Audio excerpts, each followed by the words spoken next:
सावलीत वाढणाऱ्या कळीला आता उन्हाची सवय झाली. सावलीत वाढणाऱ्या कळीला आता उन्हाची सवय झाली. स्वप्नांच्या गगनात भरारी घेताना तिला जग जिंकायची सवय झाली.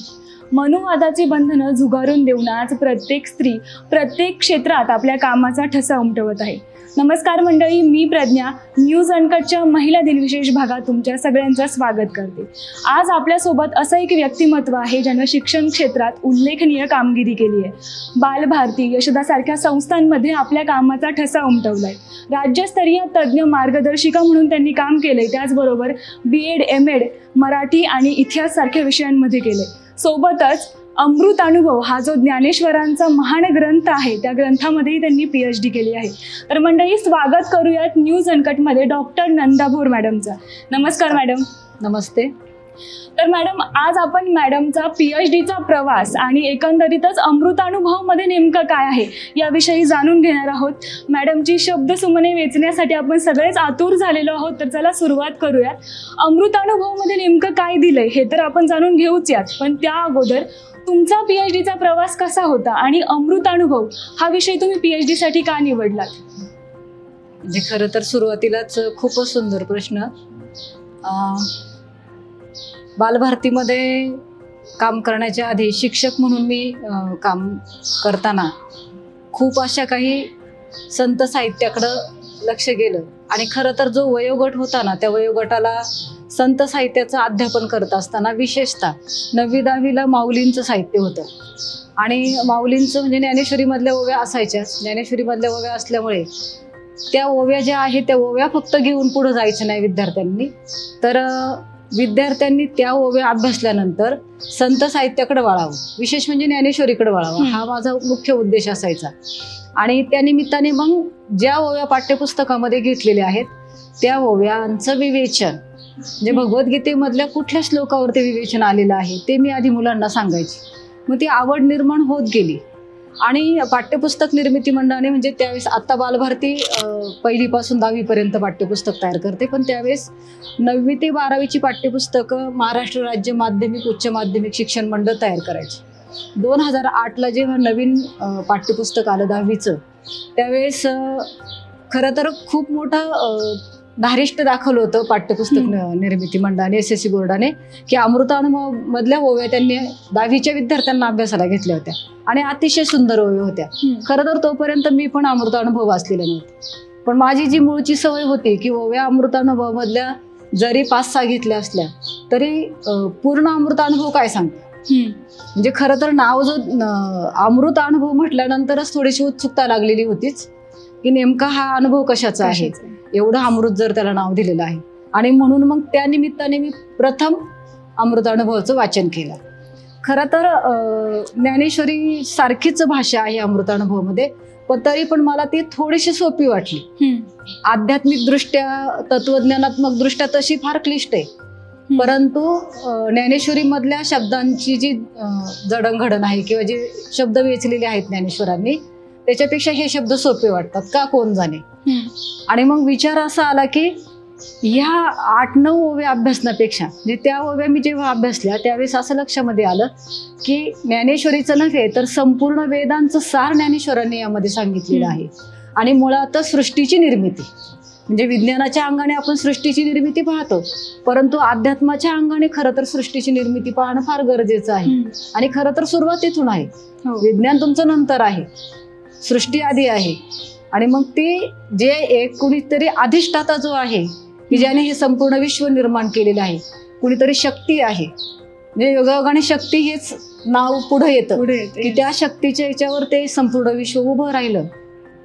असं काय आहे नक्की, आणि ते त्यामध्ये सांगण्याचा प्रयत्न केलेला आहे. आणि म्हणून तो पूर्ण अभ्यास करावा असं वाटलं. अभ्यास करत असताना माझे जे शिक्षक होते किंवा सांगत होते मी मुलांना, आणि मला पण आतून वाटलं की खरोखर याच्यावर आपण लिहिलं तर काय हरकत आहे. आणि त्या दरम्यानच्या काळामध्ये SNDT महिला विद्यापीठामध्ये पॅटची परीक्षा होतीच. द्यावीशी वाटली, ठीक आहे म्हटलं झालं तर, आणि योगायोगाने ती निवड पण झाली. निवड झाल्यानंतर इंटरव्ह्यूला जेव्हा मला बोलवलं पहिल्या की सिलेक्शन होणार म्हणून, मग त्यांनी विचारलं की कशावर करणार आहे. मी अगदी सहज बोलून गेली, म्हणजे तोपर्यंत अगदी पूर्ण माझं ठरलेलं नव्हतं, पण आतून आवाज आला की कोण जाणे अमृतानुभव करणार आहे. त्यांनाही आश्चर्यच वाटलं थोडंसं. मग प्रश्न विचारले त्यांनी त्या संदर्भात. अभ्यास बराचसा झाला होता. मुख्य विषय त्यांनी विचारला की बाकीचे सगळे प्रश्न बाजूला राहू देत, अमृतानुभवचा विषय काय आहे तो सांग. आणि मी एका शब्दात उत्तर दिलं, अमृतानुभवचा विषय अद्वैत आहे. त्यावेळेस त्यांना ते समजल्यानंतर मग त्यांनी ती परवानगी दिली. गाईड खूप मला छान भेटले, मार्गदर्शक माझे शिरीष गोपाळा देशपांडे हे माझे मार्गदर्शक होते. SNDT महिला विद्यापीठाच्या मराठी विभागाचे प्रमुख. आणि मला त्यांची आवर्जून ओळख सांगावीशी वाटेल की छत्रपती शिवाजी महाराजांची जी मालिका आहे त्या मालिकेचं पटकथा लेखन, संवाद लेखन त्यांनी केलेलं आहे. हो, त्याच्यातली गीतही त्यांनीच लिहिलेली आहेत. आणि सर्वात महत्त्वाचं म्हणजे एका ग्रामीण भागामध्ये, म्हणजे खरं तर माझं अगदी पहिलीपासूनचं शिक्षण ग्रामीण भागामध्ये झालेलं, शहरी भागाचं तसाही फार स्पर्श नाही. पण असं असतानाही सरांनी मला मार्गदर्शन करण्याचं ठरवलं की मला म्हटले ते घेतीस तू, विषय खूप जड येतो, पण तुझी जर आतून इच्छा असेल तर तू जरूर कर.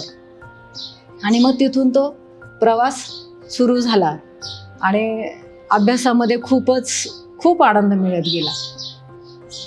अगदी पुढे सांगायचं जर म्हटलं ना तर मला मग त्यावेळेसही प्रश्न पडला की ज्ञानेश्वरी सारखं अद्वैत अशा प्रकारचं विवेचन भगवद्गीतेवर केल्यानंतर किंवा अलौकिक होतं.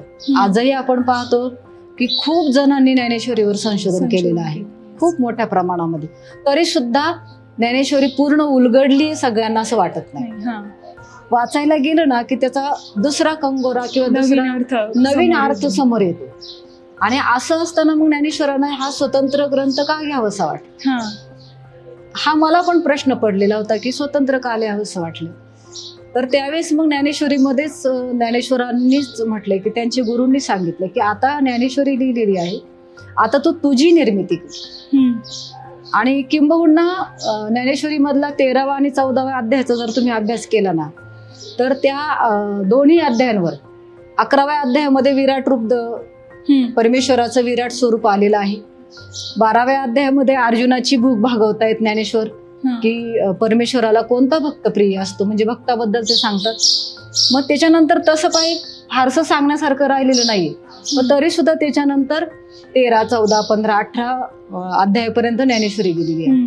मग तिथून पुढे जर पाहिलं तर अमृतानुभवाची सुरुवात ज्ञानेश्वरीतल्या 13व्या अध्यायापासूनच झाली असं म्हटलं तर वावगं ठरणार नाही.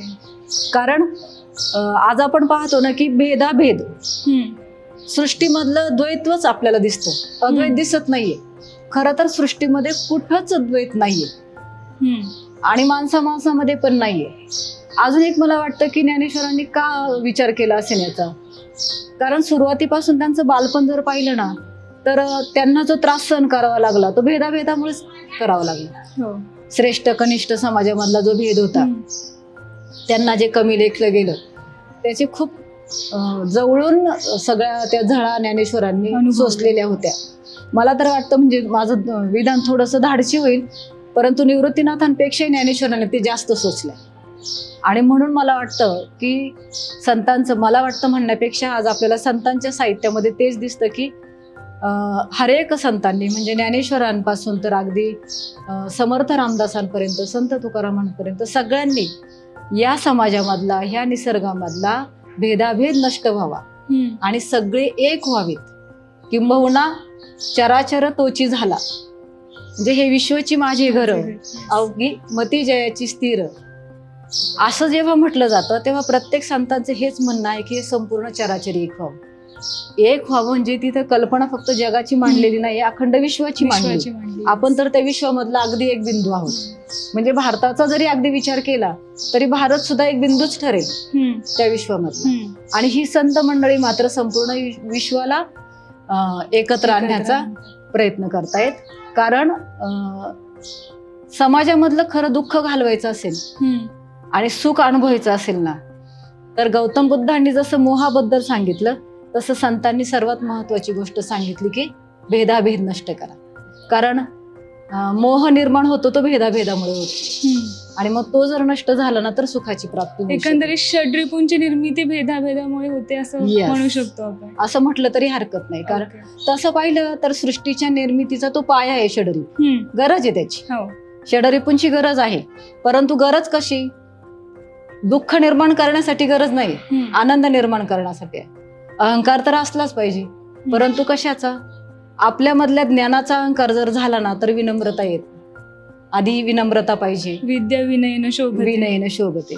आणि मग होतं काय की ज्ञान तुम्ही किती घ्या, परंतु अहंकाराचा स्पर्श त्याला झाला की मग ते ज्ञान अज्ञान म्हणूनच राहतं. याचं उत्तम उदाहरण ज्ञानेश्वरांनी दिलेलं आहे चांगदेवांच्या रूपाने. ज्ञानेश्वरांना त्यासाठी 65 ओव्यांची चांगदेव 65ची रचना करावी लागली चांगदेवांचा अहंकार घालवण्यासाठी. मग अवघ्या चराचराचा जर आपण विचार केला तर तो अहंकार नाहीसा झाला की ज्ञानाची प्राप्ती होते. आणि ज्ञानाची प्राप्ती होणं म्हणजे तरी काय? स्वला ओळखणं. मी कोण आहे, हा मी कोणचं उत्तर जेव्हा मिळतं ना तेव्हा मी एकच आहे आणि हे विश्व माझ्यामध्ये सामावलेलं आहे आणि मी या विश्वामध्ये सामावलेलो आहे. हे जेव्हा आपण जाणून घेतो ना त्यावेळेस खऱ्या अर्थाने मग बाजूची सगळी जी वलय आहेत ना ती बाजूला होऊन जातात आणि त्या वलयामधला एक मग बिंदू आपण होऊन जातो. ज्ञानेश्वरांना अमृतानुभवामध्ये हे सांगायचं होतं. आणि मग जो खऱ्या अर्थाने हा अनुभव घेतो ना त्याला तो खऱ्या अर्थाने ते अमृत प्राशन करतो. संपूर्ण विश्वाला कवेत घेण्याचं धाडस जे ज्ञानेश्वरांनी केलं आहे आणि ज्ञानेश्वरांनी एवढ्या महान अनुभवांचा जो ग्रंथ लिहिलाय महानुभव. आता हा पूर्ण ग्रंथ तुम्ही अभ्यासला, त्याच्यावर इन डिटेल प्रत्येक ओवीचा संदर्भ त्याचा अभ्यास केला तुम्ही. काय आव्हानं आली तुम्हाला या सगळ्यामध्ये? हे सर्व करत असताना प्रथमच मी राहिला पुणे जिल्ह्यामध्ये, अगदी ग्रामीण भागामध्ये म्हणजे खेड तालुक्यात. आणि मार्गदर्शनासाठी जायचं SNDT कॉलेज चर्चगेटला. एवढा लांबचा प्रवास म्हटलं की प्रश्न असतोच. आणि आज किती जरी स्वातंत्र्य स्त्रियांना मिळालेलं असलं म्हणजे असं म्हटलं जातं की बाई तू चंद्रावर जरी जायचं असेल ना तुला तरी 4 चपात्या करून जा. आणि ते आहेच आहे. म्हणजे मग ते अमान्य करावं असं पण नाहीये, ते गरजेचं पण आहे. मग ही सगळी कसरत जी आहे ती कसरत माझी थोडीशी व्हायची. कारण त्याचबरोबर सर्व्हिस पण करत होते. वर्ग माझे मोठे होते, 8वी 9वी 10वीचं विद्यार्थ्यांचं ते शिक्षण. माध्यमिकचे आम्ही शिक्षक असल्यामुळे आम्हाला काही म्हणजे तशा अशा खास या शिक्षणासाठी रजा वगैरे नसायची. मग अध्यापनाचं काम पाहून घरातलं पाहून हे सगळं करावं लागायचं. परंतु सर्वात महत्वाची म्हणजे साथ होती ती पतीची. सर स्वतः माझे मिस्टरही शिक्षक होते त्यावेळेस, मुख्याध्यापक होते, त्यांची साथ चांगली मिळाली. म्हणजे फक्त जिथं मी अध्यापन करत होते तिथंच नाही तर घरी पण अगदी मग सगळं टाकून निघाले त्याच्यासाठी की पाठीमागचं सगळं त्यांनी उरकायचं हे त्यांचं असायचं. आणि शनिवार रविवार मला अभ्यासासाठी भेटायचं. पूर्ण दिवसभर मी अगदी बसले की बाकीचं काही पाहिजे नाही की म्हणून ते पण पाहून द्यायचे नाही, तो अभ्यास करावा लागायचा. मग पूर्ण दिवसभर त्यामध्ये असायचं. मग ते सगळं पाहिलं जायचं. तो खडतर प्रवास होताच. आणि मुंबईचा प्रवास मी आधी कधी केलेला नव्हता. म्हणजे गेलेले होते पण एकटीने कधी नाही. मग तो प्रवास अवघड होता. मग बसने जायचं, रेल्वेचा प्रवास, परत संध्याकाळी उशिरा येणं, ही कसरत करावी लागली. आणि मार्गदर्शक जे होते खूप हुशार, म्हणजे त्यांची स्वतःचीच अमृतानुभव डिलीट झालेली होती. अरे बाबा. त्यामुळे त्यांचा खूप गाढा अभ्यास होता त्याच्यावर. त्यांना काय मला मार्गदर्शन घ्यायला कुठलं पुस्तक नाही पाहावं लागलं, एवढं असायचं. पण त्यांची एकच अट असायची, मी मार्गदर्शन करणार, परंतु मी जेव्हा सांगणार आहे ना की हा एवढा भाग आहे ना तो आज तुम्हाला पूर्ण करून आणून द्यायचा, तर त्याच्यासाठी तुम्हाला समर्थन सांगायचं नाही. तो त्या दिवशी झालाच पाहिजे ही अट त्यांची होती आणि ती मी स्वीकारली होती आणि ती शेवटपर्यंत पाहिली. अनुभव अगदी सांगावंसं वाटतं. एवढ्या 5 वर्षाच्या याच्यामध्ये एकदाच फक्त मी लेट झाले होते, पण सरांनी त्याही वेळेस मला जाणीव करून दिली की वेळ किती महत्वाची असते. आणि खरं तर म्हणूनच त्यामुळे मी 5 वर्षामध्ये हा अभ्यास पूर्ण करून प्रबंध मी सादर करू शकले विद्यापीठाला. अन्यथा मग ते झालं नसतं. प्रवास खडतर होता परंतु माऊलींची साथ होती आणि देशपांडे सरांसारखे गुरु लाभले होते, पतीची साथ होती. मुलांनी कधी असं म्हटलं नाही की आम्हाला आमचं काही राहिले तुझा अभ्यास वगैरे असं, कारण त्यांचाही अभ्यास चालू होता. त्यांनी कधी म्हटलं नाही. म्हणजे एक सांगावंसं वाटतं, आपण एखादी गोष्ट जेव्हा प्राप्त करतो ना, तेव्हा त्याचा हक्कदार फक्त आपण नसतो. आपण नसतो. Yes. खूप जणांच्या शुभेच्छा अपेक्षित असतात त्याला, अप्रत्यक्षरित्या. मग शाळेमध्ये सुद्धा रजा टाकून जरी जायचं म्हटलं तरी पाठीमागे शिक्षक, त्यांना माझे तास घ्यावे लागायचे. कळत न कळत त्यांच्यावर तो भार यायचाच ना. पण मला कौतुक करावंसं वाटतं त्यांचं, की त्यांनी कधीही माझ्यासाठी असं नाक डोळे मुरडले नाहीत की तुम्ही तिकडं जाताय, आम्हाला त्रास होतो किंवा कधीच नाही. म्हणजे ह्या सगळ्या याच्यामध्ये सगळ्याची भागीदारी मी एकटी नाही, तर ते शिक्षक आहेत, मुख्याध्यापक म्हणून आणि पती म्हणून साथ देणारे दोन्ही बाजूने ते आहेत, मुलं आहेत, आणि समाजाची धारणा. काय करताय म्हटल्यानंतर अमृतानुभव फारसा कुणाला माहित नाही. खरं तर अमृतानुभव हा संत ज्ञानेश्वरांचा ग्रंथ आहे हेच कुणाला माहित नाही. म्हणजे कशात PhD करतात म्हटल्यानंतर नाव सांगितलं का थोडेसे शंकित नजरेने पाहिजे, आणि मग सांगितल्यावर मग लक्षामध्ये यायचं. त्यात माझा पूर्ण प्रबंधाचं नाव होतं अमृतानुभव ज्ञानेश्वरांचा आत्मसंवाद. मग आत्मसंवाद म्हटल्यानंतर मग ज्ञानेश्वरांचं इतर साहित्य काय आहे हा प्रश्न पडतोच. म्हणजे त्याचं आधी संशोधन करावं लागलं. मग ज्ञानेश्वरी काय आहे, चांगदेव 65 काय आहे, अमृतानुभवाच्या नंतर रचना केलेले हरिपाठ होते, अभंग होते, ते काय आहे. म्हणजे हा संवाद कुठला आहे, हा जर आत्मसंवाद आहे तर हे संवाद कसे आहे. आणि मग ज्ञानेश्वरी जर म्हटलं तर श्रोत्यांशी केलेला संवाद येतो ज्ञानेश्वरांचा. चांगदेव 65 म्हटलं तर चांगदेवांशी केलेला संवाद आहे, आणि हरिपाठ हा भक्तांशी केलेला संवाद आहे. म्हणजे आता अमृतानुभवावर आपण बोलतोय, परंतु तरी सुद्धा हरिपाठाबद्दल का सांगावं असं वाटतं, तर भक्त शेवटच्या टप्प्यामध्ये ज्ञानेश्वरांनी म्हणजे समाधी घ्यायच्या आधी काही काळ याची रचना झालेली, काही अभंगाची आणि हरिपाठाची. मग तो भक्तांशी संवाद सांगताना देवाची द्वारी उभा क्षणभरी तेने मुक्तिचारी साधी येल्या, अशी जेव्हा सुरुवात करतात ज्ञानेश्वर माऊली, त्यावेळेस लक्षामध्ये येतं की चारी मुक्तींची साधना भक्तीमध्ये आहे. आणि आपण भगवद्गीतेमध्ये पण पाहतो की मुक्तीचा मार्ग सांगितलेला आहे श्रीकृष्णाने, ज्ञान, कर्म, योग आणि भक्ती. परंतु श्रीकृष्णाने भक्ती श्रेष्ठ मानली आणि ज्ञानेश्वरांनी सुद्धा भक्तीला श्रेष्ठ मानलं. शेवटचा प्रवास मग हरिपाठाचा जेव्हा ज्ञानेश्वरांचा आहे, तेव्हा तिथे जास्त गुंतले जातात, रमतात भक्तामध्ये. आणि आपल्याला सर्वांना ज्ञात असेल की शेवटच्या याच्यामध्ये ज्ञानेश्वरांनी आपल्या गुरूंकडे म्हणजे निवृत्तीनाथांकडे इच्छा व्यक्त केली होती की मला आता तीर्थयात्रा करायची आहे. निवृत्तीनाथ म्हटले ठीक आहे, पण कोणाबरोबर, तर संत नामदेवांबरोबर. म्हणजे मला वाटतं हे पण जाणून घेतलं पाहिजे की देव होणं सोपं आहे, पण भक्त होणं सोपं नाही. कारण देवाला स्वतःपेक्षाही भक्त प्रिय असतो. आणि म्हणून संत ज्ञानेश्वरांनी सुद्धा म्हणजे माऊलींनी सुद्धा संत नामदेवांबरोबर उत्तर भारतातली यात्रा केली. असा तो प्रवास होता. अमृतानुभवाकडे आता पुन्हा एकदा आपण थोडंसं जाऊया. क्षेत्र आणि क्षेत्रज्ञ. क्षेत्र काय आहे, तर आपलं शरीर, आणि क्षेत्रज्ञ म्हणजे ज्याने हे शरीर निर्माण केलं तो. ह्या दोन्हींचं अद्वैत. ज्ञानेश्वरीमध्येच ज्ञानेश्वर सांगतात की या हृदयीचे त्या हृदयी घातले. मग या हृदयीचे त्या हृदयी घालणारं कोण कोण आहे, तर ज्ञानेश्वरीमध्ये ज्ञानेश्वर आहेत, श्रोते आहेत. चांगदेव 65 मध्ये चांगदेव महाराज आहेत, ज्ञानेश्वर आहेत. हरिपाठामध्ये भक्त आहेत, ज्ञानेश्वर आहेत. आणि अमृतानुभवामध्ये मात्र स्वतःच आहे. ते आणि तेच आहेत.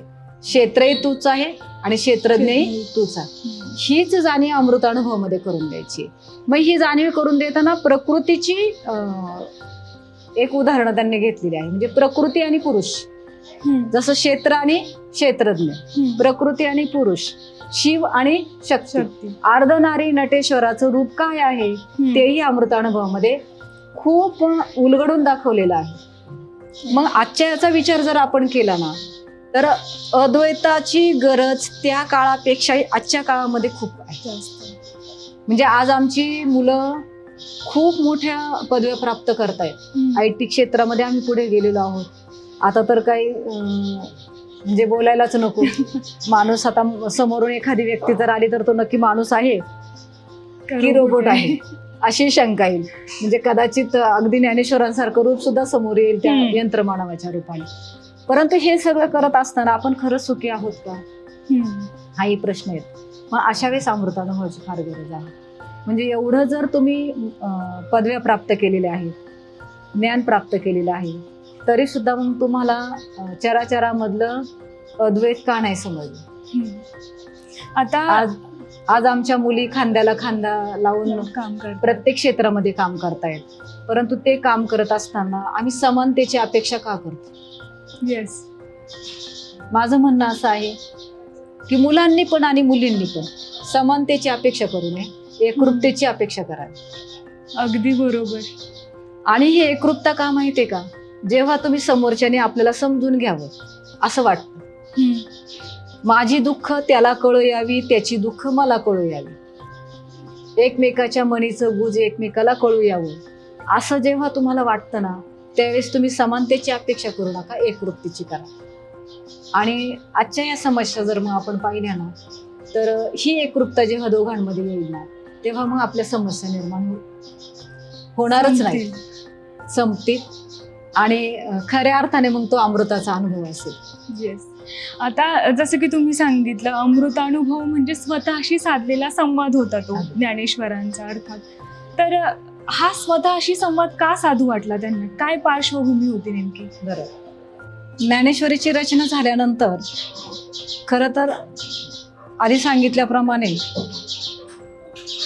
विराट रूप परमेश्वराचं, त्याचं वर्णन झाल्यानंतर या विराट रूपाचं निर्गुण किंग निराकार हा प्रश्न जेव्हा अर्जुनाला पडला, तेव्हा त्याचं उत्तर देताना निर्गुणाची भक्ती करणारा भक्त आवडता की निराकाराची साकार रूप असणाऱ्या भक्ताची भक्ती करणारा आवडता, हा प्रश्न जेव्हा अर्जुनाला पडला तेव्हा त्याचं उत्तर देताना 12वा अध्याय आणि मग 9व्या अध्यायामध्ये भक्ती कशी असावी आणि मग 12व्या अध्यायामध्ये श्रेष्ठ भक्त कोण याचं वर्णन ज्ञानेश्वरीमध्ये आलं.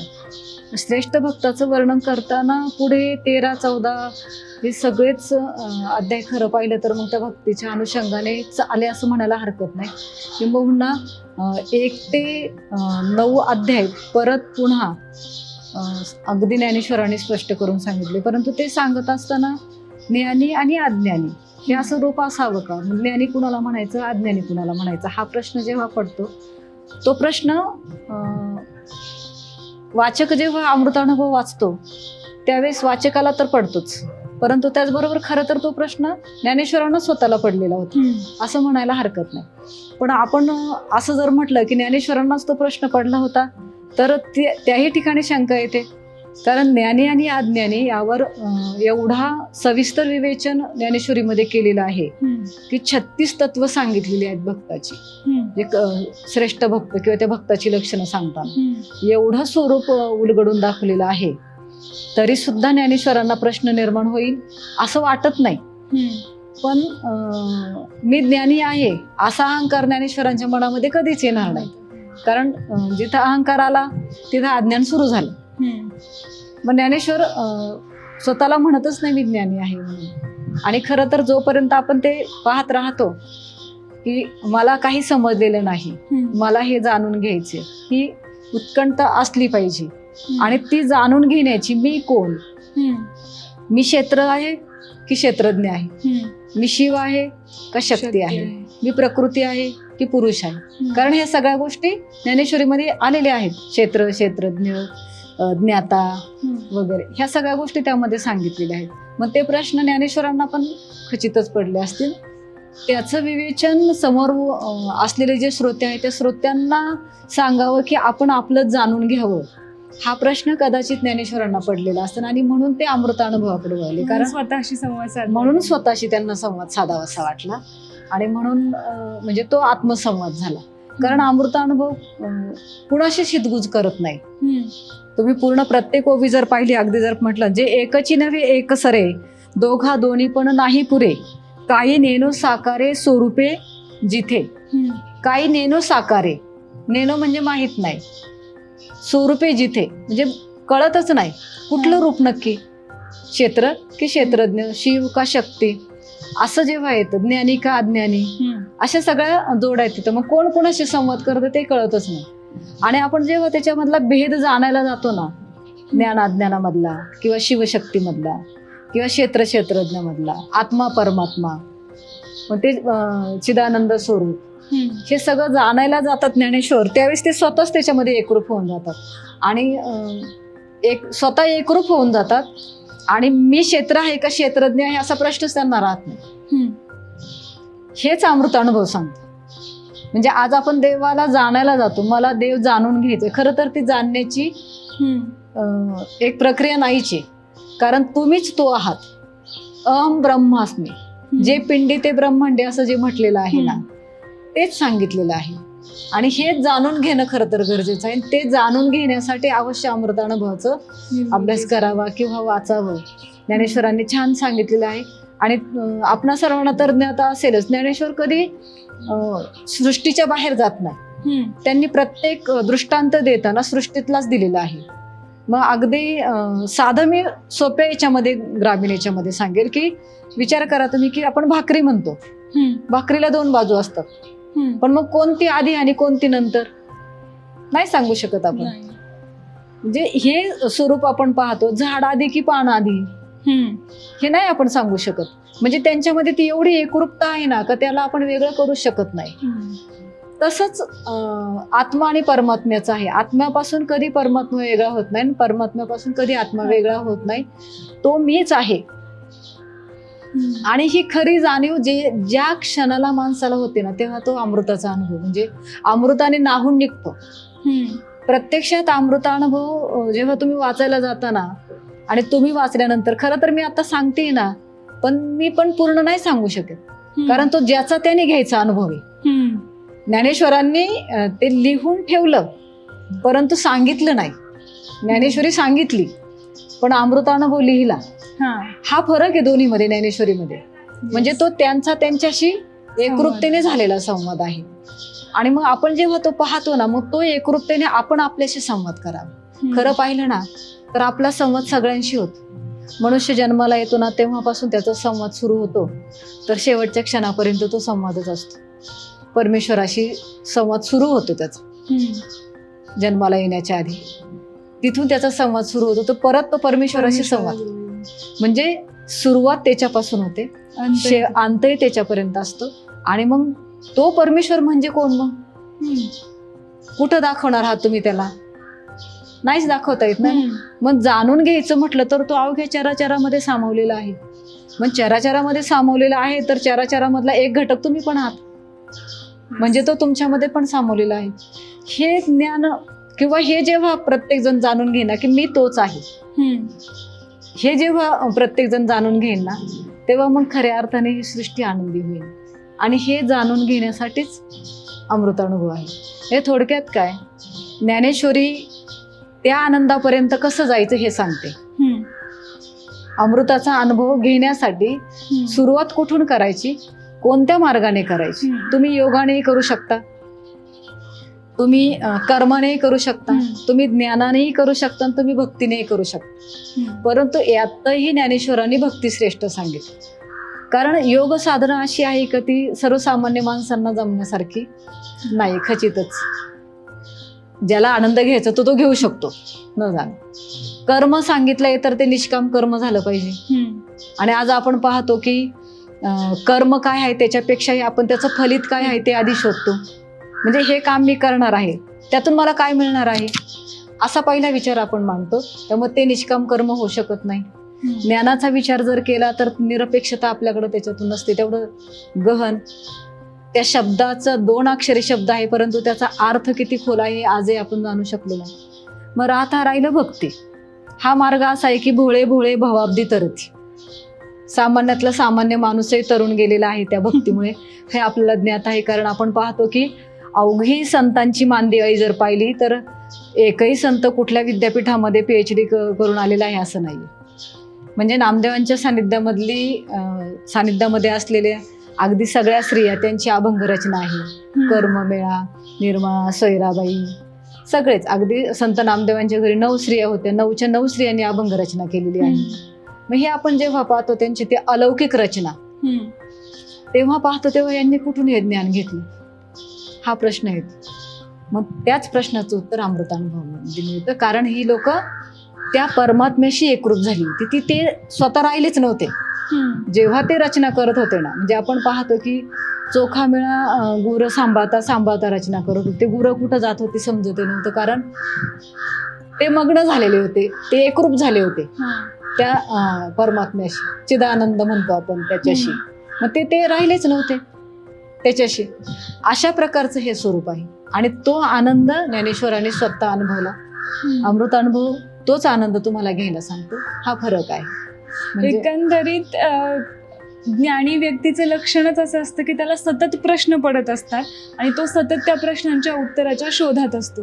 आणि ज्ञानेश्वर म्हणलं तर तिथं आपण काही वेगळी संकल्पनाच करू शकत नाही. ज्ञान म्हणजेच ज्ञानेश्वर असं म्हटलं तरी वावगं ठरणार नाही. आणि ह्याच प्रश्नातून तो महानुभव आलेला आहे आणि अमृतानुभव त्याच्यातून निर्माण झालेला आहे असं म्हणायला हरकत नाही. आता हा जो अमृत अनुभव होता आपल्या माऊलींचा, तो अनुभव आणि इतर संतांनी केलेली साहित्य रचना याच्यामध्ये नेमका काय फरक आहे? इतर संतांची साहित्य रचना जर पाहिली ना, तर आता मी सांगितलंच की अमृतानुभव हा ज्ञानेश्वरांचा त्यांचा आत्मसंवाद होता. तो लिखित स्वरूपामध्ये आहे आज, म्हणून आपण त्याचं वाचन करू शकतो, समजून घेऊ शकतो. म्हणजे पूर्ण समजला असं आपण म्हणू शकत नाही, पण समजून घेऊ शकतो. त्या तुलनेमध्ये मग इतर संतांच्या साहित्य रचना ज्या आहेत त्यांचा भक्तांशी साधलेला किंवा परमेश्वराशी साधलेला संवाद आहे, स्वतःशी साधलेला संवाद नाहीये. हा दोन्हीमध्ये फरक आहे. आता हा जो संवाद साधलाय तर त्याच्यामध्ये त्यांनी आध्यात्मिक आणि तात्विक या दोन्ही गोष्टींची सांगड कशी घातलेली आहे? ज्ञानेश्वरांनी पण प्रत्येक रचनेमधून आध्यात्मिक आणि तात्विक अधिष्ठान दोन्ही यांना आहे. आणि इतर संतांचा साहित्याचा विचार जर केला तर त्यांचाही आहे, तात्विक आहेच प्रत्येक. म्हणजे संत तुकाराम महाराजांचे अभंग जर आपण पाहिले तर त्यांचा प्रत्येक अभंग सुवचन होऊन गेलेला आहे, सुभाषित होऊन गेलेला आहे.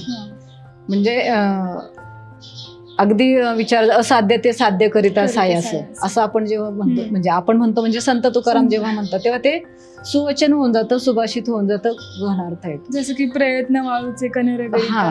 या सगळ्या गोष्टी संतांच्या साहित्यामधून येऊन गेलेल्या आहेत. म्हणजे तो तात्विकपणा तुम्ही त्याच्यावर किती काही बोलू शकता.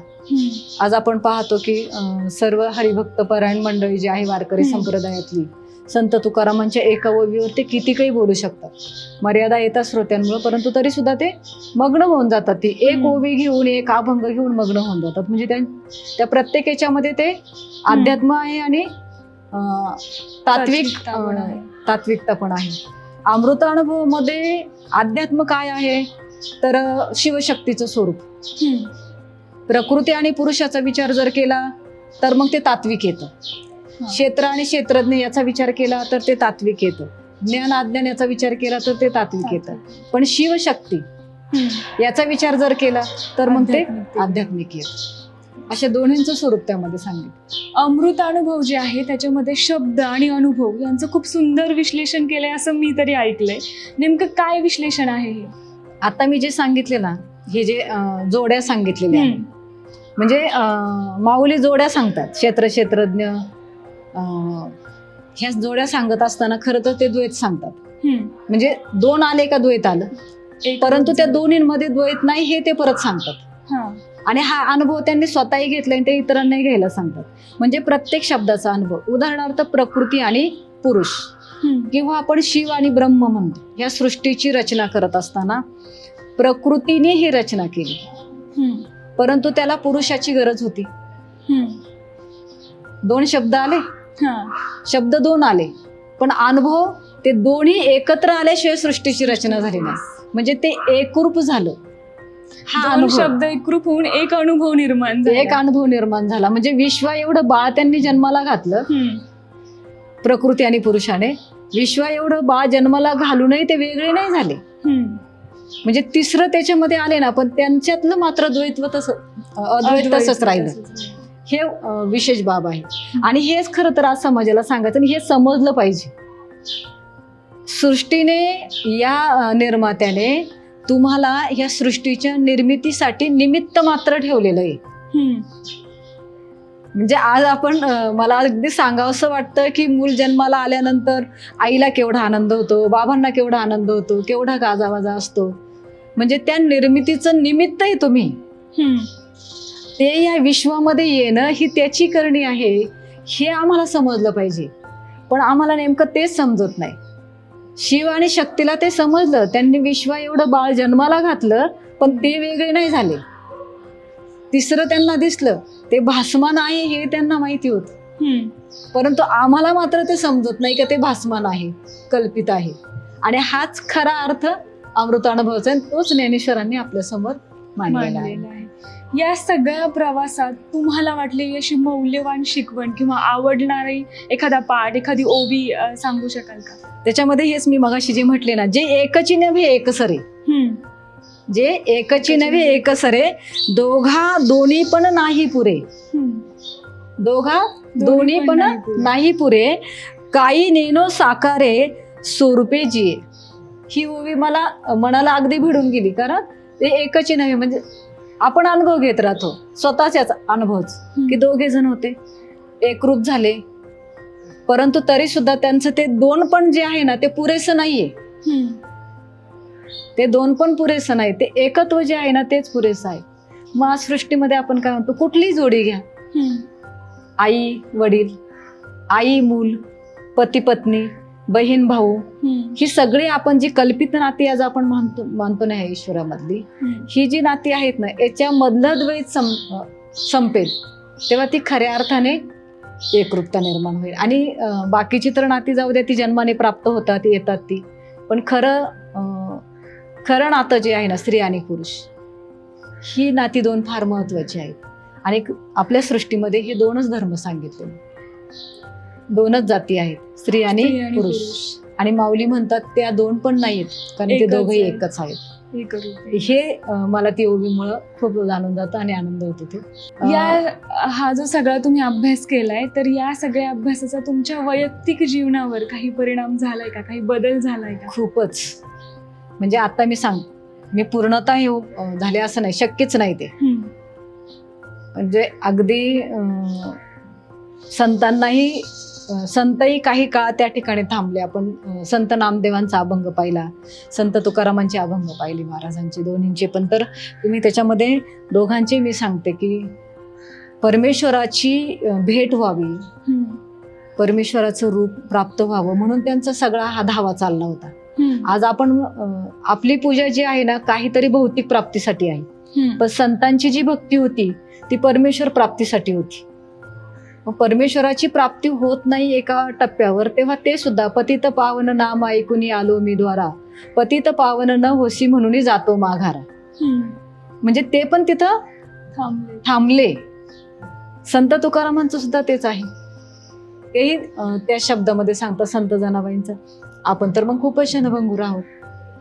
पण हे सगळं करत असताना संतान एवढं नाही, पण पावलोपावली मला ज्या ज्या वेळेस अशा अनुभव येतात ना, त्यावेळेस मी पहिली एक मागणी करते, म्हणजे कोणीतरी कौतुक केलं आपल्या केलेल्या कार्याचं किंवा इतर गोष्टीचं कौतुक करायला लागल्यानंतर मी पहिली परमेश्वराकडे मागणी करते की आता हे जे माझ्या पुढे शब्द येत आहेत, त्या शब्दांमुळे माझ्या मनामध्ये कुठलाही अहंकार निर्माण होऊ देऊ नको, एवढीच मागणी मी तुझ्याकडे करते. आणि हे अमृत अनुभवाने मला शिकवलं.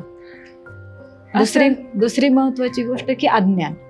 मी सतत मला अज्ञानी समजते आजही, आणि खरंच आहे अजूनही, कारण मी कोण याची ओळख मला झालेली नाहीये, ही खरी. आणि त्याच्यामुळं मग स्थिर राहता येतं, आपल्या स्वतःला संयमित करता येतं. हा वैयक्तिक अनुभव मला खूप मोठा. आणि शांत राहता येतं एखाद्या समस्येच्या वेळेस किंवा एखाद्या संकटाच्या वेळेस. पूर्ण नाही मला जमलं, परंतु खूप फायदा मला माझा वैयक्तिक खूप झाला. पदवी हा वेगळा भाग झाला, परंतु हा अनुभव मला तरी खूप छान प्राप्त झाला. आता एवढं सगळं ऐकल्यानंतर तर कुणालाही हा ग्रंथ वाचावा नक्कीच वाटेल. तर मॅडम, जर कुणाला हा ग्रंथ वाचायचा असेल, सुरुवात कुठून करावी? आधी ज्ञानेश्वरी वाचावी, आधी हरिपाठ वाचावा, आणि अमृतानुभवच वाचायचा असेल तर कोणत्या ओवीपासून सुरुवात करावी? तर खरं पाहिलं ना तर अमृतानुभवामधल्या कुठल्याही ओवीपासून तुम्ही वाचन सुरू करू शकता. म्हणजे कुठलीही तुम्ही ओवी घेतली ना, म्हणजे पहिल्या ओवीमध्ये काय आलंय तर जगाचे कारण कोण आहे तेच सांगितलेलं आहे. दुसऱ्या ओवीचा विचार जर केला तर देव सत्य आहे असं सांगितलं जातं.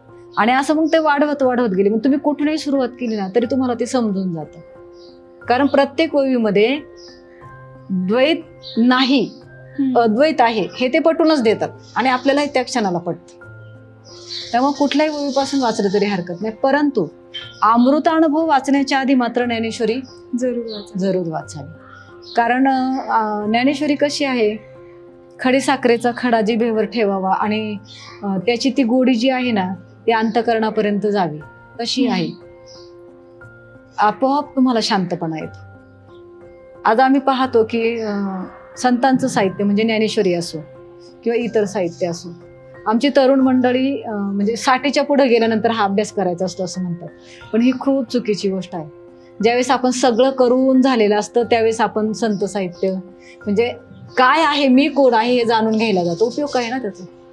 मी कोण आहे हे जाणून घ्यायचं असेल तर वयाच्या 18 वर्षापासून पुढे म्हणजे तुम्ही पदवी प्राप्त केली ना त्याच्या पुढे 1 वर्ष निवांत राहावं आणि संत साहित्य वाचावं आणि मग आपलं मार्गक्रमण सुरू करावं.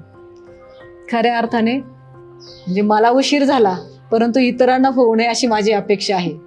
नक्कीच. या ग्रंथावर जर कोणाला संशोधन करायचं असेल किंवा इतर असं संत साहित्याचं काही संशोधन करायचं असेल, PhD करायची असेल तर त्यांना तुम्ही काय मार्गदर्शन कराल? मार्गदर्शन एक की आता आपण नाही म्हटलं तरी विज्ञानवादी झालेलो आहोत जास्त.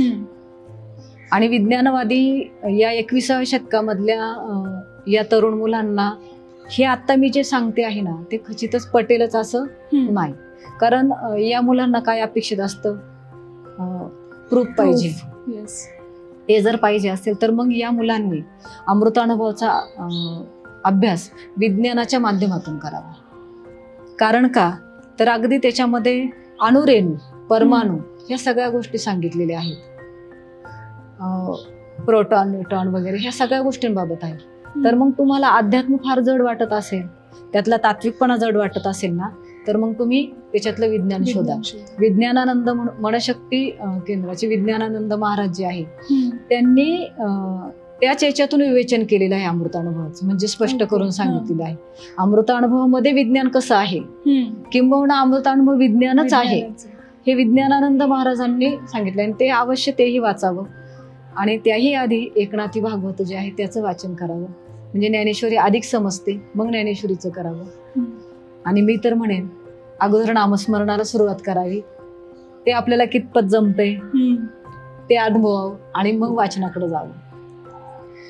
एका लेखकाने म्हटलंय की आयुष्यात ढग नसावे.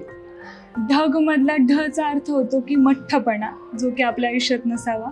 आणि गचा अर्थ असा होतो की गर्व नसावा, आपल्याला असलेल्या ज्ञानाचा अहंकार नसावा. तुमच्याशी बोलून अक्षरशः मला तशी प्रचिती आली की ढग कुठेही या व्यक्तिमत्वामध्ये नाही आहेत. अमृतानुभवबद्दलचे जे अमृत अनुभव तुम्ही आमच्यासोबत शेअर केले, आम्हाला सांगितले आणि तुम्ही तुमचा अमूल्य वेळ आम्हाला दिलात, त्यामुळे न्यूज अनकटतर्फे तुमचं खूप खूप आभार. धन्यवाद. धन्यवाद.